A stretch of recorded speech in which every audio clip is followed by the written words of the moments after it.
तो आपने इस क्लब के बारे में भी देखा। यहाँ पे जो क्लब्स हैं वो ये बताते हैं कैश लेंगे तो कैश कहाँ आएगा, क्योंकि अगर आप डिजिटल पेमेंट करेंगे, कैश का तो कोई मनी ट्रेल होगा नहीं, डिजिटल पेमेंट का तो मनी ट्रेल होगा। लेकिन वो अगर डिजिटल पेमेंट आपसे लेंगे, ज़्यादातर क्लब तो कहते हैं कैश दे दीजिए और कैश में ही काम कर दिए। पर एक आध क्लब जो आपसे डिजिटल पेमेंट शुरुआती लेते हैं वो ये कहते हैं कि हम इसे हॉस्पिटैलिटी में दिखाएंगे ताकि मनी ट्रेल स्टैब्लिश ना हो। जुआ हो रहा था, इसको स्थापित करने के लिए मनी ट्रेल का होना बेहद जरूरी है। क्या ये एक लीगल लेकुना है, इसी को हम समझेंगे। मेरे साथ सुप्रीम कोर्ट की वरिष्ठ वकील जूही अरोड़ा जी जुड़ी हुई हैं, AC सिंह साहब जुड़े हुए हैं, पूर्व डिप्टी लीगल एडवाइजर ईडी के LN राव साहब जुड़े हुए हैं, डेकोरेटेड पुलिस ऑफिसर रहे हैं, दिल्ली पुलिस के पूर्व DCP हैं और साथ ही साथ वरिष्ठ वकील हैं, आजकल वकालत करते हैं, सत्येंद्र सिंह साहब हैं, पूर्व डिप्टी डायरेक्टर हैं ED के। और मैं सबसे पहले जूही जी आपसे समझना चाहूंगा, क्या कानून में कोई खामी है या नए कानूनों को बनाने की जरूरत है इस तरह के गैम्बलिंग को रोकने के लिए? देखिए, मैं बताना चाहूँगी कि गैम्बलिंग के लिए कानून है और ये सिर्फ एक गैम्बलिंग के कानून के दायरे में नहीं आप सिर्फ FIR दर्ज करोगे। इसमें आप BNS में भी सब प्रावधान है, उसमें भी आप 112 है जो पेटी ऑर्गेनाइज क्राइम्स में आता है, यहाँ तक कि 420 की धारा भी इसमें लगती है। तो क्यों नहीं चीटिंग, क्राइम, फ्रॉड जैसे धाराओं को इसमें लगा के, ज़रूरत है एक्शन की, कानून की नहीं है। कानून व्यवस्था सही है, प्रॉब्लम है एक्शन की, एग्जीक्यूशन की। हमारे देश में एग्जीक्यूशन अगर सही तरीके से नहीं होगा तो किसी भी तरीके के आप हज़ारों कानून बना लीजिए, लेकिन जैसा कि आपने बताया कि इसमें एक मनी ट्रेल दिखाना ज़रूरी है, तो बिल्कुल अगर मनी ट्रेल ही नहीं होगी तो आप उस चीज़ को स्किल्ड गेम्स में या एक नॉर्मल गेम्स में, एक हैप्पी इन्वायरमेंट में आप इसको ख़त्म कर दोगे। क्योंकि जनरली आप देखेंगे आपके स्टिंग ऑपरेशन में भी ये लोग चिप्स का इस्तेमाल करते हैं। वो चिप्स इसीलिए होते हैं कि आप मनी ट्रेल ना दिखा सके। और जहां पे अगर डिजिटल पेमेंट्स ले रहे हैं तो उसमें हॉस्पिटैलिटी का नाम ले लेते हैं कि हम आपको खाना खिलाएंगे, हम आपको कवर चार्जेस हैं उसके अंदर, आप ड्रिंक्स, फूड और इन सब में वो उसको इस्तेमाल कर लेते हैं। तो अल्टीमेटली इनको रंगे हाथ पकड़ना ही एक बहुत बड़ी एक ज़रूरत है, तभी आप इनके अगेंस्ट एक FIR दर्ज कर सकते हैं। और आपके स्टिंग ऑपरेशन से हम ऐसे लोगों का ये जो पर्दाफाश हो रहा है उस पर इमीडिएट एक्शन की ज़रूरत है। मैं बोलूँगी इमीडिएट, क्योंकि अभी तो आपको दिख ही रहा है ना, साफ साफ सपना जो है, उन मैनेजर जो है वो साफ साफ बोल रही हैं कि मेरे जो ओनर हैं उनकी बहुत बड़ी बड़ी पहुँच है। इस तरह के स्टेटमेंट्स का क्या मतलब है कि ये सिर्फ एक आदमी का काम नहीं है, ये गिरोह है, ये सिंडिकेट है। ठीक है सिंह साहब, मैं आपसे समझना चाहूंगा, आपने कहा और मुझे भी ये पता है कि ईडी कोई जांच खुद से नहीं करता। अगर कोई FIR होगी तो ईडी स्वयं में उस पूरे मामले में जिसमें मनी लॉन्ड्रिंग के शक हो, ईडी अपनी जांच के अंदर आ जाता है। अगर ऐसे मामलों में FIR होती है या इस तरह के लोगों को पकड़ा जाता है तो सिंह साहब, सत्येंद्र सिंह साहब, ईडी का इन्वेस्टिगेशन तो बनता है ना? जी हाँ, एकदम बनता है। और जैसा जूही जी ने भी बताया, देखिए सबसे इंपॉर्टेंट होता क्या है कि सिर्फ गैम्बलिंग एक्ट में मुकदमा दर्ज कर दिया जाता, गैम्बलिंग एक्ट में मुकदमा दर्ज कर देते हैं, जबकि इसमें BNS की धारा 112, 318 और 61 ये तीनों लगती हैं।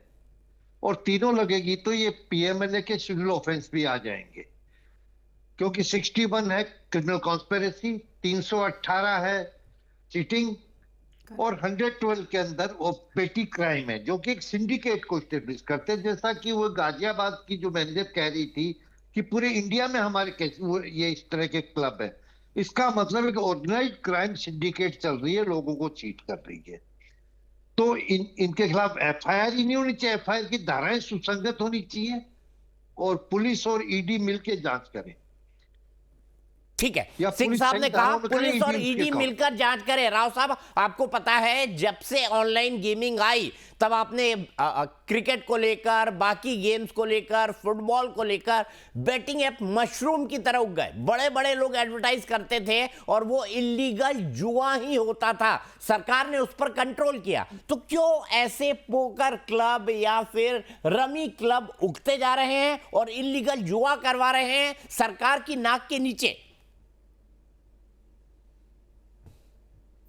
देखिए दीपक जी, ये जो पहले आपने जो बताया गेम्स के बारे में जो है, वो तो एक प्रकार से ओपन सट्टा ही है, वो गेमिंग के नाम से उसको सट्टा है, दैट इज़ टोटली बैन। और उसके बाद ये जो इन्होंने जो कन्वर्ट किया है कि गेम ऑफ चांस को गेम ऑफ उसमें लिया है, तो ये डेफिनेटली सट्टा है। और एक बात मैं और बता दूं, आप बता रहे थे कि थाने के नज़दीक हो या दूर हो, थाने की जो बीट सिस्टम है उसमें सबको पता है कौन सी बीट कहाँ पर है और वहाँ क्या क्या हो रहा है, बीट ऑफिसर्स को पता होता है। दूसरी बात, इसमें जो पैसे का लेन देन की बात कर रहे हैं, पैसे दिखाते नहीं है, लेकिन जब काउंटर पे पैसे के एक्सचेंज हो रहा है तो एक प्रकार से वो पैसा ही है, तो इसका मतलब असली गेम तो पैसे से खेला जा रहा है। तो इसमें मैं अपना प्रैक्टिकल एक्सपीरियंस बताता हूँ कि ऐसे जो जुए के अड्डों पे रेड की जाती है तो पर्सनल जाके रेड करते हैं और वहाँ सब कुछ सीज किया जाता है। वो जो चिप्स हैं वो भी सीज की जाएगी, वहाँ पर कई लाखों का अमाउंट होगा वो भी सीज किया जाएगा ताकि वो उससे लिंक किया जा सके। और वो जो लाखों और काफ़ी कई बहुत बड़ा मात्रा में जो कैश मिलेगा उससे फिर ईडी के द्वारा, क्योंकि वो शेड्यूल ऑफेंस हो जाएगा, जैसे अभी बता रहे जूही जी बता रहे 112 सिंडिकेट है जो ऑर्गेनाइज क्राइम के अंडर आता है। फिर एक क्रिमिनल कॉन्स्पिरेसी में सभी लोग आ जाएंगे, मैनेजर भी, ओनर भी, और जो वर्कर्स हैं जो जैसे जो गेम खिला रही लड़की वो भी सभी आ जाएंगे। तो इन सब के एक एफआईआर दर्ज करनी चाहिए उसी वक्त, रेड हैंडेड पकड़ने के बाद फिर वो इशू खत्म हो जाता है कि आपने पैसा नहीं लगाया इसलिए पैसा नहीं है तो गेम ये जुआ नहीं माना जाएगा। ये वाला अगर करेंगे तो प्राइवेट प्लेस में तो जुआ ऐसे रेड करते हैं तो वो ऑफेंस है ही है, जुए का ऑफेंस है। और साथ साथ में दूसरा ये है कि क्रिमिनल कॉन्स्पिरेसी और उसका ऑर्गेनाइज क्राइम अब नया बीएनएस में आ गया वो है। दूसरा अगर तो प्राइवेट जगह पर भी जुआ इस प्रकार से खिलाया जा रहा है और कमीशन लिया जा रहा है, जैसे आप बता रहे थे 5% कमीशन उसके जुआ खिलाने वाले के हैं, तो यही ऑफेंस है। तो ये इस प्रकार से इसका मतलब है कि वो पैसा लेके वो जुआ खिलवाया जा रहा है। तो इसमें बड़ा क्लियर है कि कानून को तोड़ मरोड़ कर उसका इस्तेमाल किया जा रहा है, उसके मिसयूज किया जा रहा है। मैं समझता हूँ कि पुलिस की नज़र में सब कुछ हो रहा है तो पुलिस को डेफिनेटली इसको रोकने के लिए सख्त से सख्त कार्रवाई इमीडिएटली करनी चाहिए, उनको रेड करनी चाहिए। आपके स्टिंग ऑपरेशंस के जो इसकी सीडीज और या डीवीडी लेकर उनको ये सबूत के तौर पे इस्तेमाल करना चाहिए। जो आपके अंडरकवर ऑपरेशन जिसने किया है वो एक प्रकार से सबूत होगा और वो उसकी एविडेंस या उसकी विटनेस उस केस में आएगी। और जो जहाँ ऑपरेशंस किए हैं वहाँ पर सख्त से सख्त कार्रवाई होगी तो दूसरे और जगह चल रहे हैं उनकी आँख कान हो जाएंगे और वो भी उसके बाद वो उस काम को करने से सुखचाएंगे, उस काम को करने से डरेंगे 10 बार। तो मैं समझता हूँ कि अगर एक्शन सही होगा तो डेफिनेटली ये काम रुक सकता है। लेकिन जिस प्रकार से आपने बताया कि पहुंच बड़ी ऊंची है उनकी, और ख़ास तौर से पहुंच वैसे ही ऊंची नहीं होती है, पैसे का लेन देन अगर ऊपर तक जाता है तो कोई और करने की कोशिश नहीं करेगा। लेकिन मैं समझता हूँ ये आपका जो स्टिंग ऑपरेशन अगर सीनियर ऑफिसर्स देखेंगे, यूपी के, गाजियाबाद के, आपके नोएडा के कमिश्नर्स देखेंगे तो उनको डेफिनेटली उनकी आंखें खुलेंगी और उनको पता लगेगा कि क्या हो रहा है। हो सकता है नीचे वाले ने, नीचे एसएचओ के लेवल के स्टाफ ने उनको ना बताया हो, वैसे बताएंगे तो डेफिनेटली पैसे का लेन देन होगा। अगर नहीं बताया है तो डेफिनेटली वो उनके ऊपर नज़र रखेंगे और जो उनके खिलाफ कार्रवाई भी करेंगे और करनी भी चाहिए, ताकि ये जो आपका ऑपरेशन है उसका मकसद पूरा हो। खाली आपने ऑपरेशन टीवी के दिखाने के लिए नहीं है। मैं समझता हूँ यहाँ पर सभी लोगों को ये आंखें खोलने के बाद और दूसरे ये जुए से होने वाले दुष्प्रभाव से समाज को बचाने के लिए आपने जो काम किया है उसका असली मकसद तभी होगा जब इन सब के खिलाफ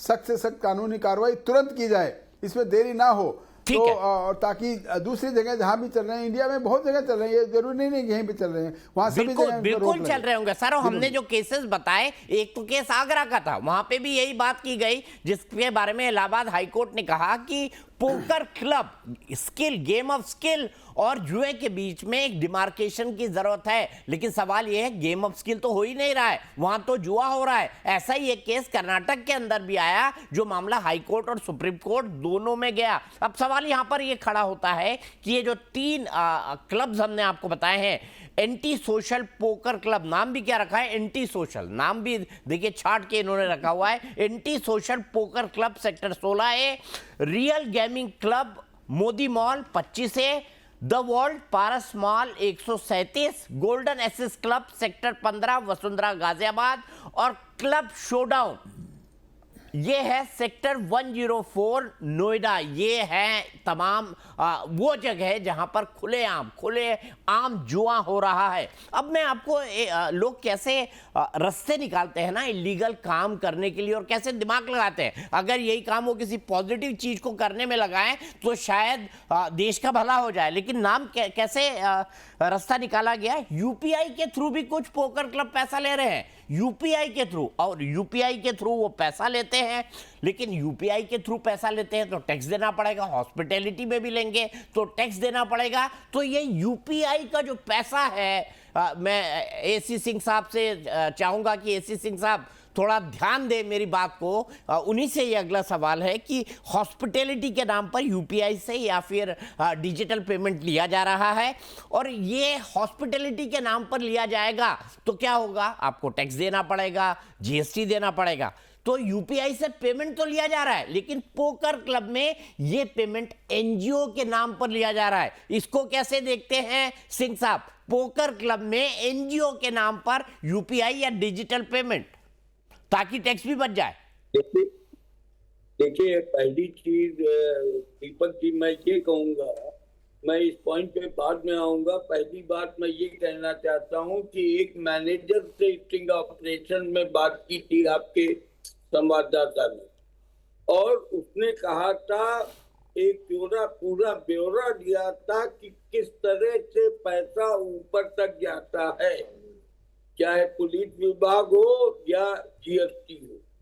तो यहाँ पे फर्स्ट एंड फॉरमोस्ट ये प्रिवेंशन ऑफ करप्शन एक्ट 1988 का अपराध बनता है अननोन पब्लिक सर्वेंट के अगेंस्ट। सेक्शन 7 और सेक्शन 13 अप्लाई करता है। तो ऐसे मामले में एंटी करप्शन भी 7 और 13 के तहत एफआईआर कर सकती है, पुलिस कर सकती है। दूसरी बात, जहां तक आपने बताया यूपीआई के थ्रू करते हैं पेमेंट, तो सबसे बड़ी बात है, मैंने ये देखा कि केवाईसी का जो ये करते हैं, तो ये वाईफाई सिर्फ अपलोड कराते हैं मोबाइल पे। तो सबसे बड़ी बात ये है कि चाहे जैसे करें, लेकिन वहां पे कैशियर से आदान प्रदान तो होता ही है। ठीक है, ऐसे कम मामले होंगे कि जहां पेमेंट यूपीआई के थ्रू होगी। ज्यादातर मामलों में तो आप ये देखें कि वो यही कहते हैं, इंसिस्ट करते हैं कि हमें कैश पेमेंट करो। तो ऐसा कोई वो नहीं है, बड़े ही आसानी से पुलिस यदि चाहे तो इस गिरोह का, इस पूरे उसका भंडाफोड़ माफ कीजिएगा, भंडाफोड़ किया जाता और किया जाना चाहिए। ठीक है, भांडा फोड़ किया जाना चाहिए। और सर भांडा फोड़ के मकसद से ही तो ये पूरा स्टिंग ऑपरेशन हुआ है। खुला खेल फर्रुखाबादी जुआ खेला जा रहा है नोएडा और गाजियाबाद के पॉश इलाकों के अंदर। ये वो जगह है जहां से पुलिस की गाड़ियां पता नहीं दिन में कितनी बार निकलती होंगी। क्या ये सिस्टम की मिली भगत का परिणाम है? सर ने बताया बीट कांस्टेबल किस तरीके से काम करता है। बीट कांस्टेबल को तो ये भी पता होना चाहिए कि अगर 100 दफ्तर उसके इलाके के अंदर हैं तो वो 100 दफ्तर किस किस तरह के क्या क्या काम करते हैं, उसको बकायदा इसके बारे में न केवल जानकारी रखनी होती है, लेकिन अगर कोई गलत काम हो रहा हो तो उसको बताना भी होता है। रेड मारना या अपने जो सुपीरियर ऑफिसर है उनको बताना भी उसकी जिम्मेदारी होती है। अब सवाल हमारा इस पूरे स्टिंग ऑपरेशन के बाद यह है कि प्रशासन को इन पोकर क्लबों की जानकारी है या फिर सब कुछ मिली भगत से हो रहा है। नोएडा और गाजियाबाद के कई पोकर क्लबों की सच्चाई हमने आपके सामने रखी। हमारे स्टिंग ऑपरेशन में अभी तक आपने देखा कि कैसे क्लबों में सीधे कैश की जगह टोकन या चिप्स का इस्तेमाल होता है।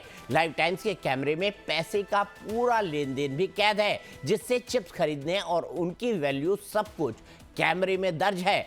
लाइव टाइम्स के इस विस्फोटक खुलासे के बाद उम्मीद है कि पुलिस प्रशासन की नींद टूटेगी और इन शातिर लोगों पर शिकंजा कसेगा।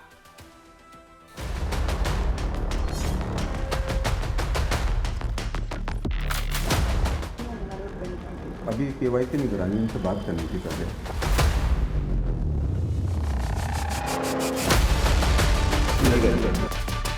यूपी के हाई कोर्ट से है, आपने देखा होगा और कहीं नहीं है ना, दिल्ली में भी नहीं है, इसीलिए। गाजियाबाद के बाद live times undercover reporter Noida के सेक्टर 104 पहुंचा। यहां भी क्लब शोडाउन में पोकर की आड़ में जुए का पता चला था। अपने सोर्स के जरिए रिपोर्टर ने यहां के मैनेजर नीरज से मुलाकात की। लेकिन पहले गेट पर महिला गार्ड से मुलाकात हुई। महिला गार्ड से क्या बात हुई और हमारे अंडरकवर रिपोर्टर को कैसे क्लब के अंदर एंट्री मिली, ये आप खुद देख लीजिए। Club showdown, Hajipur, sector 104, Noida.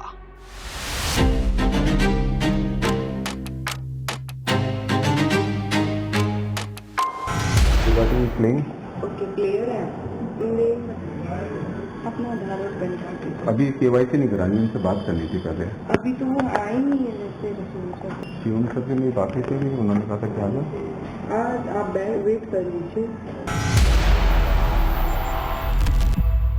Club में एंट्री होने के बाद हमारे अंडरकवर रिपोर्टर की मुलाकात मैनेजर नीरज से हुई।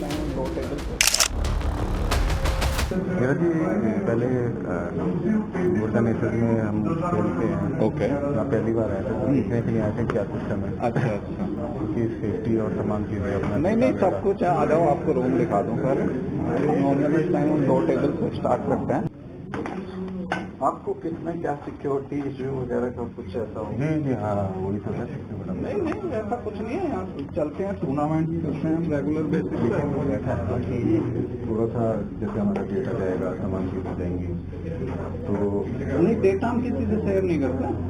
शेयर नहीं करते, लेकिन आपके पास तो रहेगा ना, और आपका KYC जैसे वहाँ पर। हाँ, लेकिन ये तो लीगली है ना, पोकर तो यहाँ पे प्लेयर के उससे तो वही नहीं है इशू। इसीलिए तो यूपी में है, क्योंकि यूपी के हाई कोर्ट से है, आपने देखा होगा और कहीं नहीं है ना, दिल्ली में भी नहीं है, इसीलिए गुड़गांव में नहीं है। लेकिन क्लब मैनेजर यहां पर इलाहाबाद हाई कोर्ट के उसी आदेश की बात कर रहा है जो हम अपनी रिपोर्ट में दिखा चुके हैं। पोकर और रमी को लेकर हाई कोर्ट ने कहा था कि ये जुआ नहीं, कौशल का खेल है। लेकिन न्यायमूर्ति शेखर वी सर्राफ और मंजू शुक्ला की खंडपीठ ने अपने आदेश में ये कहीं नहीं कहा कि पोकर में पैसे लगाकर खेल सकते हैं। कोर्ट ने कहा है कि अधिकारियों को गहन जांच करनी चाहिए।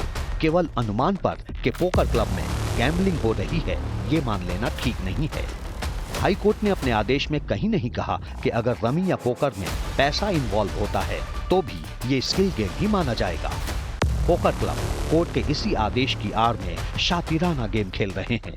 आगे देखिए कि कैसे क्लब शोडाउन में जुए का खुला खेल चल रहा है, वो भी बिना किसी डर के। वो है ना कि हम पोकर खेल रहे हैं, हम तो खेल रहे हैं, प्लेयर खेल रहे हैं, लेकिन बात सारी ये है कि अगर पैसा लगा के खेल रहा है तो गैम्बलिंग होगी ना। नहीं, पोकर स्किल गेम में आता है, इसलिए स्किल गेम में हम पैसा लगा के खेल सकते हैं।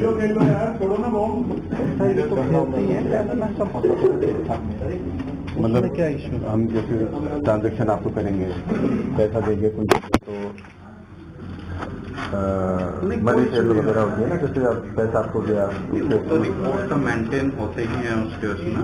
बट वो मेरा कंसर्न सिर्फ ये है कि जैसे हमारा डेटा वगैरह है, तमाम चीज़ें, क्योंकि कल को कुछ ऊपर नहीं हम कुछ शेयर नहीं करते। वो दूसरा प्लेयर का नहीं, वो तो जो भी है GST वो सब कंपनी अपने उससे देती है।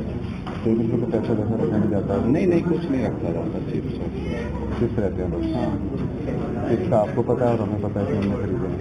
हाँ, या ये भी सब ओपन में होता है कि जो ट्रांजेक्शन जो खरीदवारी है वो भी सब ओके हो जाएगी। ओके, मतलब ये कि जैसे मैंने आपकी मिनिमम बाइंग कितना है? 10,000 रुपये। ओके, बाकी तो सब ठीक ही है। बाकी ये है ना कि दिल्ली में जैसे, दिल्ली में नहीं है सर, केवल यूपी में चलता है। यूपी के कोर्ट का वर्डिक्ट है, उसी के बेस पर यहाँ पर गेम चलते हैं। आगरा में है, कानपुर में है, नोएडा में है, गाजियाबाद में है। आपके कहाँ है? हमारा तो यहीं पर है।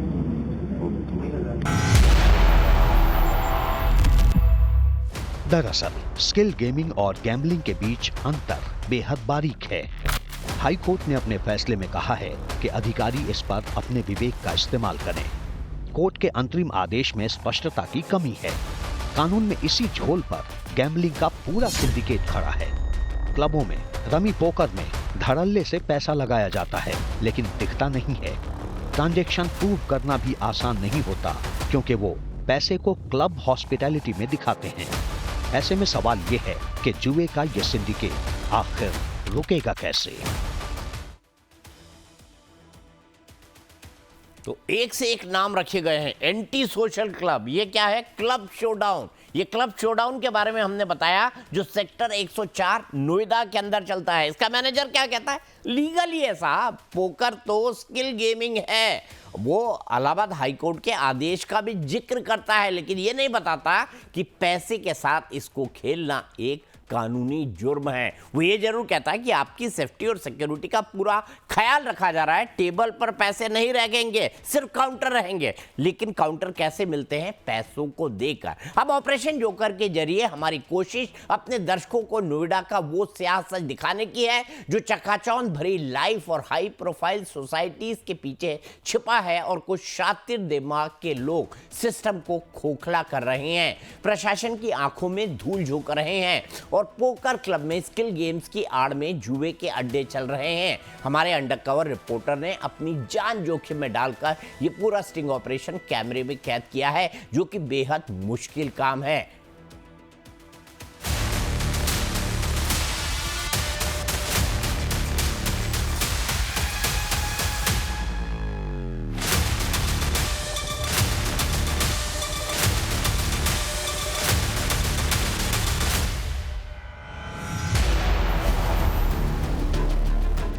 स्किल गेम्स की आड़ में कैसे जुए के अड्डे चल रहे हैं, इसकी पड़ताल के लिए हमारे अंडरकवर रिपोर्टर ने खुद टोकन खरीदकर पोकर खेलने का फैसला किया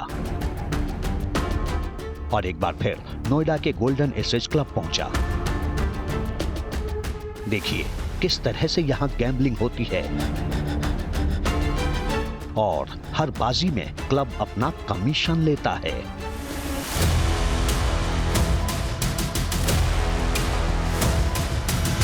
कहना चाहूँ कि जैसे मैं 10,000 के टोकन लूँगा, आप लोग क्या लोगे?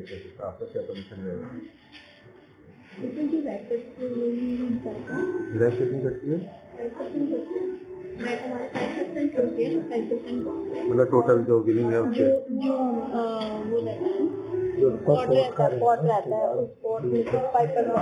अच्छा, पॉट में जितना स्टेट लगा हुआ है जितना सब, और बिलिंग अमाउंट भी बिलिंग के चांसेस रहते हैं आपके? तो आप पहली बार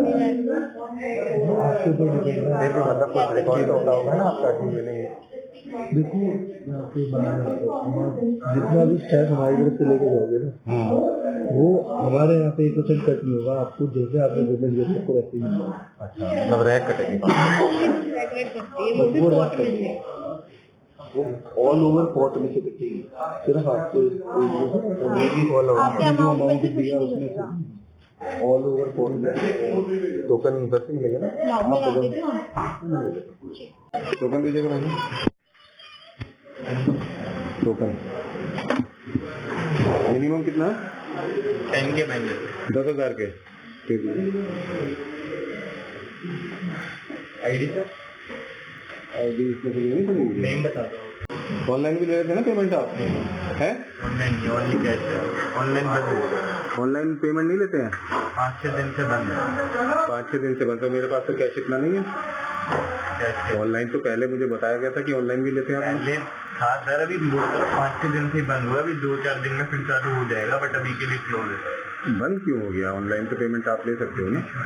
कुछ इशू चल रहा है ma'am? Online payment only cash पे इतना नहीं है तो आपका बताया था ऑनलाइन तो चल रहा था आपका? ऑनलाइन चल रहा है, आप ले लो, कुछ तो कर लो ऑनलाइन।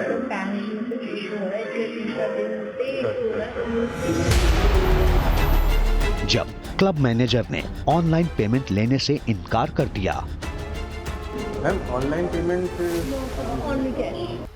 तो हमारा अंडरकवर रिपोर्टर कैश निकालने के लिए एटीएम जाता है और कैश लेकर फिर से वापस क्लब में पहुंचता है। फिर कैश देकर वो टोकन खरीदता है।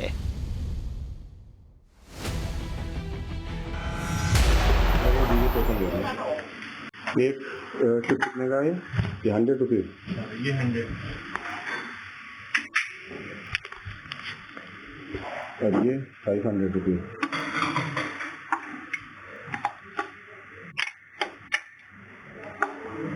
हो गया फिर? 2000। ये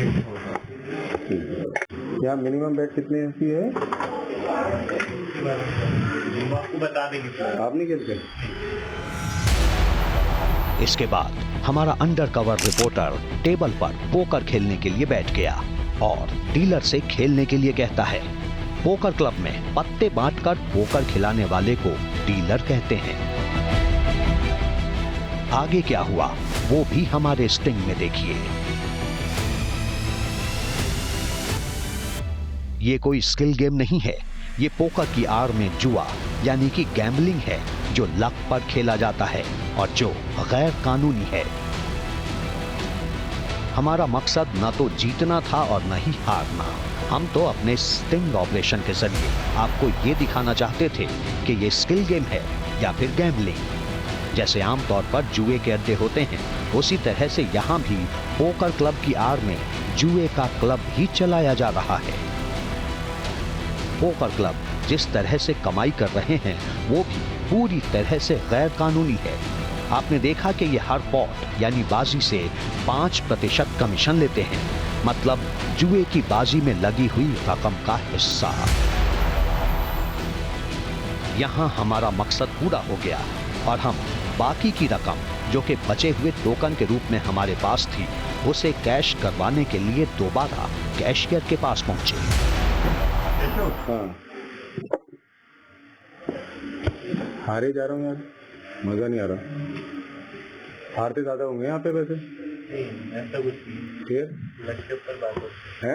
अपने लक के ऊपर बात होती। हमने कैशियर से पैसे वापस लिए और क्लब से बाहर आ गए, लेकिन जो कुछ भी क्लब के अंदर पोकर की आड़ में हो रहा था वो सब हमने रिकॉर्ड किया, जो कि आपने देखा। ये कहीं से भी स्किल गेम नहीं था, ये लक पर आधारित जुआ था जो पोकर क्लब में होता है, लेकिन ना तो प्रशासन को खबर है और ना ही सरकार को। सवाल ये भी है कि क्या ये सब कुछ पुलिस की मिलीभगत से होता है? यूपी में पोकर टेबल से रैक लेना भी पूरी तरह से गैर कानूनी है, क्योंकि ये जुए से कमाई यानी प्रॉफिट फ्रॉम गैम्बलिंग है। हम आपको अपनी पिछली रिपोर्ट में ही दिखा चुके हैं कि पब्लिक गैम्बलिंग एक्ट 1867 के मुताबिक गैम्बलिंग हाउस बनाना या जुए से मुनाफा कमाना दोनों ही अवैध है। अगर कोई क्लब हर पॉट से रैक यानी परसेंटेज लेता है तो इसे जुए से कमाई ही माना जाएगा। कानून के मुताबिक क्लब अपनी कमाई के लिए सिर्फ मेंबरशिप या घंटे के हिसाब से फीस ले सकते हैं, जिसके बाद मेंबर्स की मर्जी होती है कि वो क्लब में जाकर कौन सा गेम खेलते हैं, कितनी देर खेलते हैं और पैसा लगाते हैं या फ्रेंडली खेलते हैं। लेकिन गोल्डन एसएस क्लब की पोकर टेबल पर बैठने के लिए आपको 10,000 रुपए खर्च करके पहले टोकन लेने पड़ेंगे और उसके बाद हर बाजी पर दांव लगाना पड़ेगा।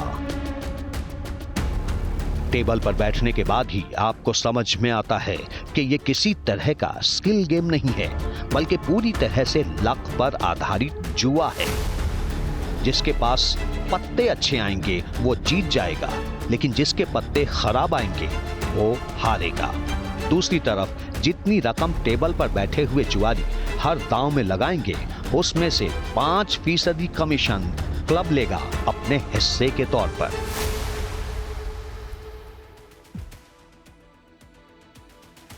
तो हमारा जो अंडरकवर रिपोर्टर है वो कैश काउंटर पर बकायदा पूछता है कि हारते ज्यादा होंगे लोग, तो वो शख्स क्या कहता है, भाई लक के ऊपर बात है, तो लक के ऊपर स्किल गेम नहीं होता, क्योंकि ये विशुद्ध रूप से जुआ होता है। अब आप कहेंगे हमने इसके बारे में यानी इन क्लब्स के बारे में वीडियो पर लेकर खुलासा कर दिया। हमने पुलिस वालों से बात नहीं की। नहीं भैया, हमने पुलिस वालों से भी बात की है, संबंधित थाने में भी गए हैं,